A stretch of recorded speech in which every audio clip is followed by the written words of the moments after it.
We're back in the building. You already know what it is, man. You already know what it is. Manchester United draw again. Guys, subscribe. That's all I'm going to say.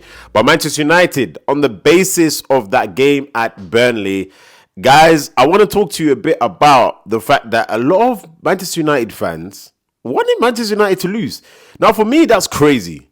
The reason why I say this is because they wanted to prove a point that Ruben Amorim was a good manager at Manchester United. His record says completely different.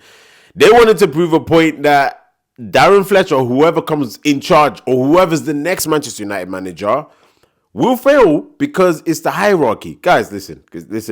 Let me read out to you possession Manchester United had at Burnley. 65% possession of the ball, 8 shots on target. They had 24 shots at goal, and the 7 shots on target was actually Benjamin Semenyo. We'll come back to that. 552 passes, 90% pass accuracy. Am I saying the performance was amazing? No, I'm not. But I'm saying he played to the players' strengths. Now, don't get me wrong, we're going to get into it. Where were the weaknesses? How did Burnley score? You know, basically for me, it was a free goal. Like, the first goal, just, first of all, Casemiro didn't track his runner.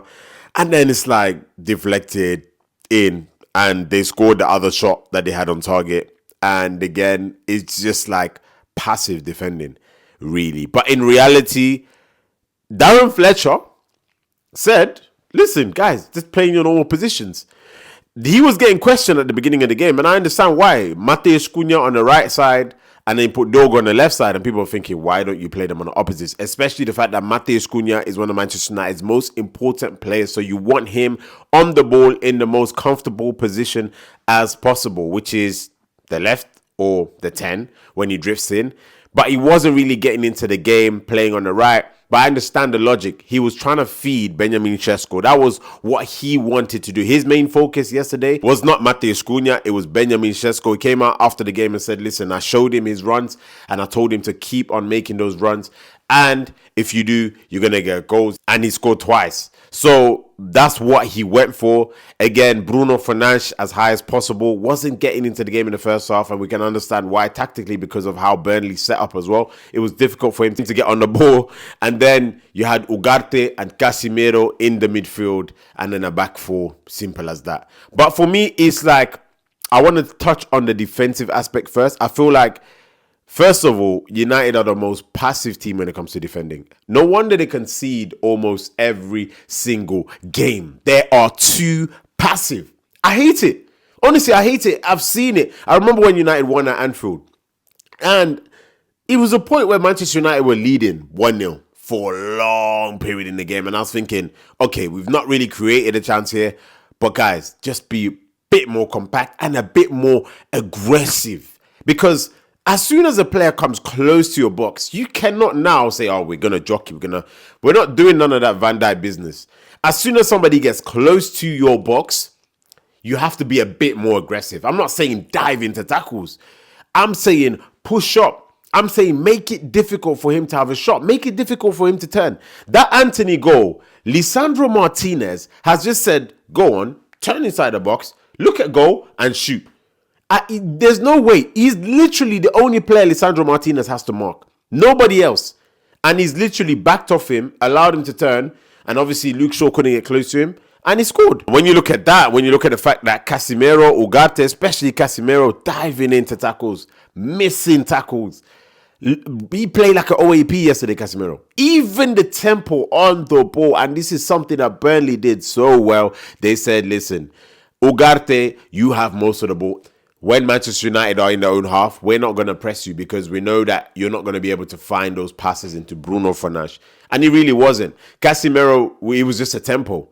The tempo of the passing was way too slow in that first half. And I think when Casemiro plays like that, doesn't really have much of a bearing going forward in terms of his passing range because he was too slow. He's got the ability, but he didn't. And then when we're talking about Ugarte, who doesn't have that ability, it kind of leaves Manchester United really, really stuck. And that's what I love about the second half, because I think he was able to actually bring Bruno Fernandes into the game. He moved him a bit to the right. He started to get a lot of freedom. And that's where Manchester United's first goal came from. And I think this is one of the main reasons why United can see goals. It's just, first of all, in possession, they are too slow. So sometimes they get caught in possession. And second of all, they're way too passive. Now, let's focus on the attacking play. Manchester United, I think one thing we can say about yesterday is that it actually was better to see how Manchester United attacked because they made it more simple. I get it. Dorgu, a wonderful cross for Šeško's goal, but Dorgu doesn't have the technical ability most of the time. He almost obviously scored, chipping the goalkeeper, but it's just that he doesn't really know what to do. But is he a winger? No, so I don't blame him. I feel like he's just a left back. He's just a left back. And he's got the physical capabilities. He's not got the technical aspects. So for me, I don't put any blame on him at all. However, magnificent cross. And that is what happens when you deliver crosses into Benjamin Šeško. Now, he has been making runs all season. Don't get me wrong. I've come out and I've criticized some of his touches. I feel like it takes too long. I feel like yesterday as well, scuffing the ball. You've got to hit the ball cleanly, Benjamin Šeško. Like, guys, is it just me or is it the modern strikers, the way they strike the ball?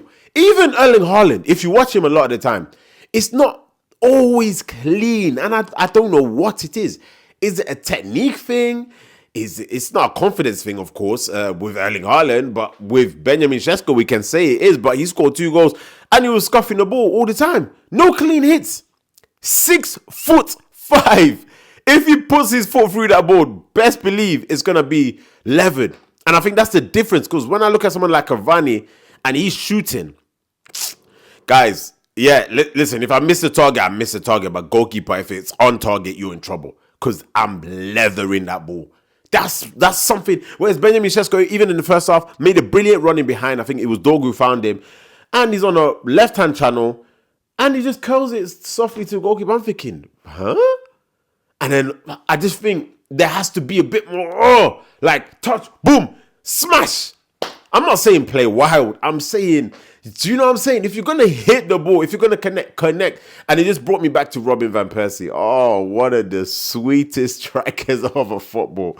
Like, strikers like that make me miss football. I'm telling you, because as much as Benjamin Šeško scored the 2 goals, brilliant. He had chances. I think he had the most shots on target this season for a striker. I think 7. It's like we need to make sure that this man knows his weaknesses and works on them. For me personally, that is what I want to see from my striker. So many opportunities to score a goal in the match. Like, oftentimes we don't see that with Manchester United. We don't see strikers getting so many chances. And this was one of the only games that we've ever seen. And Amorim is out the window. All of a sudden, Benjamin Šeško has so many chances to score a goal. Do you think it's a coincidence? It's not. It's because of the setup. When you put a team out, and a team that knows how to play the formation, most of the players are playing in their favorite positions. Most of the transitions are a bit quicker because players are already in position, so they don't have to necessarily get to that position. So you're creating 3v1, 3v2s rather than 6 against 7 because the build-up is so slow to get the ball to the wing-back. Now it's like, okay, even if the build-up is slow, you're getting the ball to the winger. And now you're right in front of goal. All the winger needs to do is cross the ball. And you're right in front of goal. And that's the difference. That was the difference yesterday. Also, Bruno Fernandes, second half. We could see the difference he makes for Manchester United. He is one of their best players, if not their best player. And when you put him that high up, you create opportunities. Second half, he could have scored as well. He should have scored. Hit it near post. Goalkeeper, I think he didn't save it, hit the post, but he should have gone across goalkeeper and he would have scored. And when he came off, you notice the difference. But one thing is for sure, Bruno Fernandes, closer to opposition box, is more of a threat. Amorim had him playing so much deeper. Again, twist, adjust, tweak the formation. It would have made a difference. We saw that yesterday as well. Again, Matheus Cunha, second half, did get a bit more involved, came inside a bit.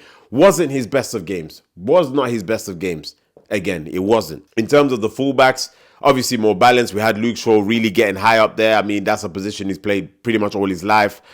and then Shea Lacey, Kobe Mano coming on. I think, first of all, let's go on to Kobe Mano. I think him with his passes and Mason Mount, especially because they moved the ball quick, we saw how Manchester United were now maneuvering around that pitch. Sustained periods of possession because he's very good in possession. He looked alive and we saw his physical capabilities. One thing is for sure, Kobe Mano is the future.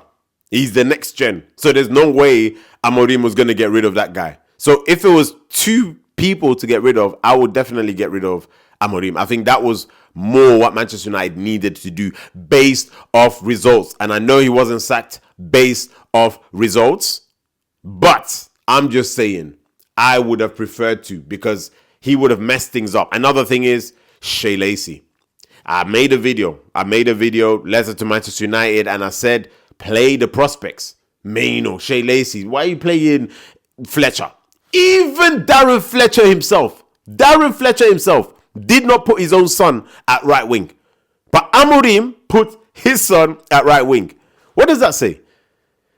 This guy was committing treason, guys. I'm telling you, I don't know whether he was trying to prove a point, but Shea Lacey came on that pitch, ran with the ball. You know, he's got that kind of Foden-esque, type biomechanics that he runs with the ball. The ball's just kind of freely moving from left to right. Touch, cut inside, whips it, boom. I'm looking at the screen like, yeah, I'm going to celebrate. Hits the bar, comes back out. I said, oh my goodness gracious. I would have lost it had he scored. I would have lost it because I'm like, hey, I would have been like, Ruben, why are you not giving this guy cameos? All season. Even got selected, trained with the first team of England. All season, everybody that supports Manchester United knows about Shea. But the wand of a left foot he has. I told you as well, you don't need 10 games to see if a player is good. The technical ability, the way he's touching the ball, and the confidence to shoot. He did it in the last minute as well, and the shot, it was going in and it just bent wide. That is the kind of prospects we want to see playing from Carrington. Like Carrington, produce those players. And if Darren Fletcher can see that, why couldn't Amorim see it? Now, Manchester United in general, have a team that is not the most balanced, but they definitely have a team that if you play to their strengths, they're not as bad as what they look like. That's the honest truth. So for me, I can't take too many positives. They drew again. Another opportunity to go top 4. They missed it again. Brentford have superseded. Newcastle are on top on goal difference of Manchester United. It's getting sticky. Do I think they will get European football? Yes. But let's wait and see. The next game is against Brighton. So we have to wait. And see what happens in that game. Of course, I need to talk about a special Brazilian. I didn't think I'd be talking about it because I actually criticized this guy. Yeah, I criticized him. So I'm going to put my hands up. But Igor Thiago has created history. He's the first Brazilian to score more than 15 league goals. So he's outdone Martinelli, Semenyo, and this is crazy, guys, because if I tell you this, you won't even believe it. Matheus Cunha, Robinho as well. But yeah, he scored 16 league goals. The leading scorers in Europe's top 5 leagues this season is Erling Haaland, 20, Harry Kane, 19, Kylian Mbappe, 18, and Igor Thiago, 16. Brentford are 5th because of this guy. 16 Premier League goals in January. I criticized him because when I seen him play, especially against Man United, I thought, like, 10 league, the guy can't even dribble, he can't even run. But he's a box 9. Box 9. I've been talking about box 9. As in useful in the box. And only useful in the box. And very useful in the box. So you can't really complain about anything outside of that territory because he gets goals. Now, congratulations to him. And I never thought I'd be saying he has created history as a Brazilian. Will Brazil take him to the World Cup? I don't know. But one thing is for sure, he is a top finisher. 16 goals in the Premier League, playing for Brentford, who don't necessarily play a great brand of football, but they definitely play for their strikers, because Ivan Toney, Brian Mbeumo, Johan Wissa and Mbeumo scored 20 last season already. Now you got a player already on 16. He's just 4 goals away from their tally, their season total. They're doing something right. Everybody knows already, Man City on the verge of signing Antoine Semenyo, and they might even get Mark Guehi. Those two will definitely bolster Manchester City. I mean, things are slipping away right now for Man City, and it's not looking good. It's not looking good. Draw, I believe, at Sunderland. Drew against Chelsea. Drew against... what team was it again? Brighton. So, wow. Let's wait and see. But Arsenal against Liverpool. I think that is going to be a crazy match, because in reality, if Arsenal win, I believe they go, 8 points clear? 8 points clear at this stage of the season. I think for Arsenal, that is something they can't afford to drop. And I think for Man City, it's going to be difficult to peg that back. Honestly, it's going to be difficult because they've drawn 3 games already. I think Arsenal, with the small teams, will beat them. I think the big games that Arsenal do have, they've played. Have Arsenal played away at Anfield? They've played away at Anfield already. They lost that one, actually. So when I look at the games that Arsenal have to play, I'm like, oh, they might be able to actually get it over the line, because I don't think Arsenal have played that greatly. I think the league this season has been terrible. City have just had the resurgence in the last 5 weeks, but before then, nobody put City in a mix. Chelsea, terrible. They lost again. Man United, terrible. Liverpool, inconsistently terrible. You've just got nobody that's going to challenge a team. And out of all the teams, Arsenal have not played the greatest football. Probably the worst.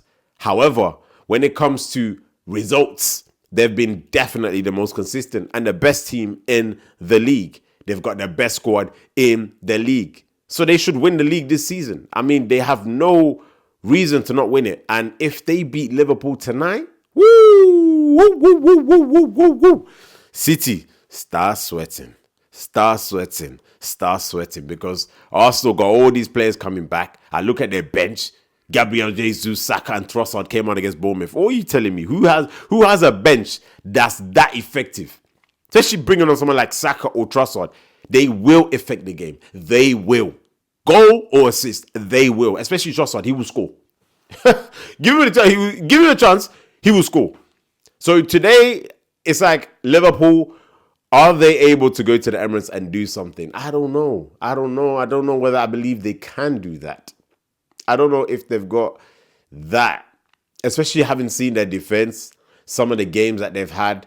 And if Honest not obviously uses today, he's probably out the door as well. So it's crazy. It's crazy. So let's wait and see.